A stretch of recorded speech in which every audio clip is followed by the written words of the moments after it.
खौफनाक जंगल कहानी। बहुत समय पहले एक गांव था जहां लोग बहुत ही शांतिपूर्वक रहते थे। लेकिन उस गांव के पास एक जंगल था जिसे खौफनाक जंगल कहा जाता था। लोग कहते थे कि वहां रात के समय विचित्र आवाजें आती थीं और जो भी उस जंगल में जाता था वह वापस नहीं आता था। गांव के बच्चे जंगल के बारे में कई तरह की डरावनी कहानियां सुनते थे, जैसे कि वहां राक्षस रहते थे और अगर कोई जंगल में खो जाता तो वह कभी बाहर नहीं निकल पाता। गांव में एक छोटी सी लड़की थी जिसका नाम राधा था। राधा बहुत ही साहसी और निडर थी। वह जंगल के बारे में सभी कहानियां सुन चुकी थी, लेकिन उसकी समझ में ये सब बस अफवाहें लगती थीं। एक दिन राधा ने ठान लिया कि वह खौफनाक जंगल में जाकर उसकी रहस्यमयता का पता लगाएगी। राधा ने अपने माता पिता से कहा, माँ, पापा, मैं जंगल में जा रही हूँ। मुझे डर नहीं लगता, मैं लौटकर ज़रूर आऊँगी। उसकी माँ पापा डर गए, लेकिन राधा ने उन्हें यकीन दिलाया कि वह सुरक्षित रहेगी। राधा ने जंगल के लिए रास्ता पकड़ लिया। जैसे ही वह जंगल के पास पहुंची, हवा ठंडी और अजीब सी हो गई। वहां घने पेड़ थे जो जैसे किसी चीज से डरकर खड़े हुए थे।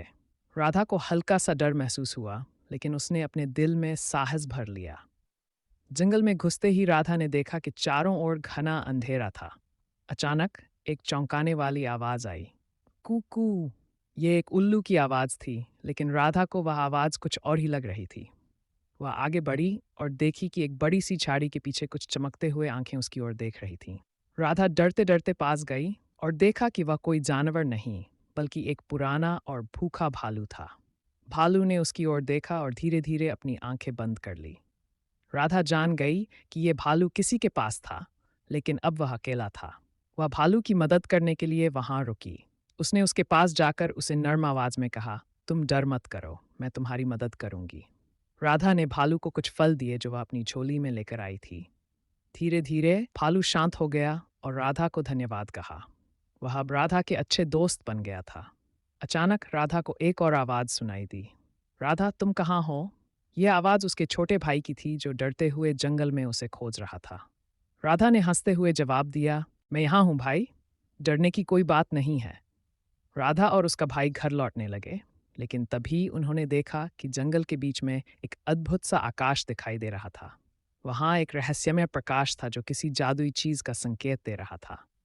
राधा और उसके भाई ने सोचा कि यह शायद जंगल का सबसे बड़ा रहस्य है। राधा ने उस रहस्यमय आकाश में हाथ डालकर एक चमचमाती हुई पत्थर को उठाया जो पूरी तरह से चमक रहा था। यह पत्थर जादुई था।